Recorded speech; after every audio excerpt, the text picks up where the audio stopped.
वर्धमान गुरुवर की प्रेरणा शांति सागर गाथा। इस गाथा में सत्य अहिंसा धर्म का सार समाता। संस्मरण जिसका सुन मन है विस्मय से भर जाता, वो है गुरुवर शांति सागर जी की शांति गाथा। शांति गाथा, शांति गाथा, शांति गाथा। इस कार्यक्रम के प्रसारण पुण्यार्जक हैं Kataria insurance brokers private limited. बीमा से संबंधित सभी प्रकार की सेवाओं के लिए अभी संपर्क करें। पॉलिसी लीडर, बीमा ही सुरक्षा है। Toll free number 180027098080। Mail support@policyleader.co.in। Episode 18 उपद्रवी बना वैरागी। जय जिनेंद्र गुरुजी। जय जिनेंद्र बच्चों, जय जिनेंद्र। गुरुजी, आज हमें शांति सागर जी महाराज के बारे में कोई और कहानी सुनाओ ना। आज मैं एक ऐसे उपद्रवी युवा की कहानी सुनाऊंगा जो शांति सागर जी महाराज के दर्शन करते ही सच्चा साधक बन गया। वो कैसे गुरुजी? बताता हूँ। एक बार की बात है, एक युवा एक नाटक कंपनी में काम करता था। एक दिन किसी बात को लेकर उसकी लड़ाई उसके मालिक से हो गई। तुम निकल जाओ यहाँ से, ये नाटक कंपनी तुम्हारे बिना भी चल सकती है। ठीक है, मैं भी किसी का गुलाम बनकर काम नहीं कर सकता।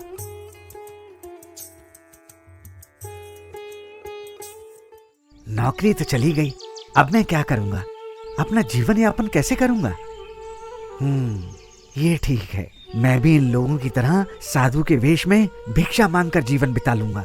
और इसके बाद वो युवा कई दिनों तक जटा विभूतिधारी साधु बनकर इधर उधर भ्रमण करता रहा। और एक दिन जब वो शोलापुर पहुंचा, तब उसके मन में एक उपद्रवी द्वंद पैदा हो गया।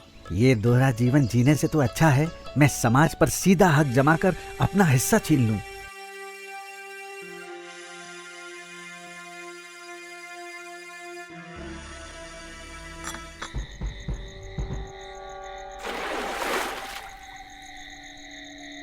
ए बुड्ढे, दिखता नहीं है? मैं निकल रहा हूँ और पानी डाल दिया।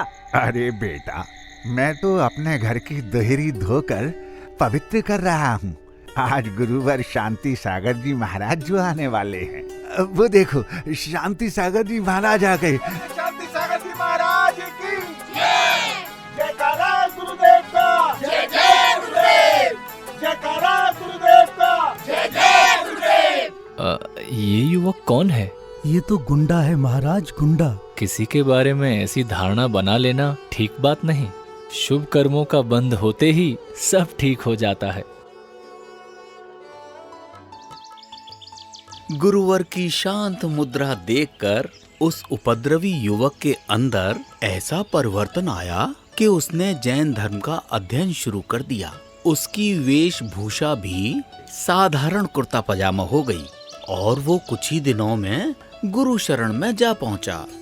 गुरुवर, मुझे आत्मचिंतन का मार्ग दिखाइए। मुझे भी आप अपने जैसा बना दीजिए गुरुवर। गुरुवर, इसे तो प्रतिमाओं का स्वरूप तक नहीं पता, ये पद का निर्वाह कैसे कर सकेगा? ऐसा नहीं है, पूर्व जन्मों के पुण्य अर्जन से ही व्यक्ति में दीक्षा के भाव आ सकते हैं। मेरी दृष्टि में इस युवक को सीधे एलक दीक्षा दे देनी चाहिए। कल एक ब्रह्मचारी जी की दीक्षा होनी है, साथ में तुम्हें भी दीक्षा दी जाएगी। और फिर दीक्षा के बाद शांति सागर जी महाराज ने उन नवदीक्षितों का नाम एलक पाय सागर और एलक नेमी सागर रख दिया। फिर दीक्षा लेने के बाद पाय सागर जी ने क्या किया गुरुजी? इसके बाद एलक श्री पाय सागर जी महाराज गुरुजी की आज्ञा लेकर वहां से शेडवाल की ओर धार्मिक ग्रंथों का अध्ययन करने के लिए प्रस्थान कर गए। और फिर दोबारा वो अपने गुरु से रूकड़ी में मिले। वहां जब एलक पाय सागर जी महाराज प्रवचन दे रहे थे, तब शांति सागर जी महाराज ने उन्हें प्रवचन देता देखकर चंद्र सागर जी महाराज से कहा। क्या कहा गुरुजी? अब बताइए चंद्र सागर जी, ये दीक्षा के योग्य था कि नहीं? इतनी गहनता से तो आपकी दूरदृष्टि ही देख सकती थी।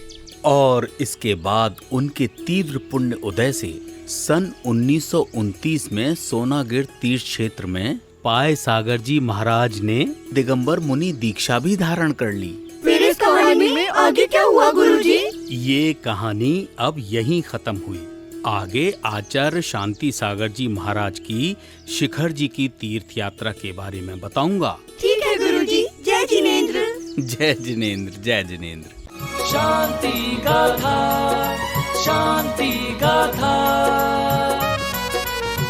शांति गाथा।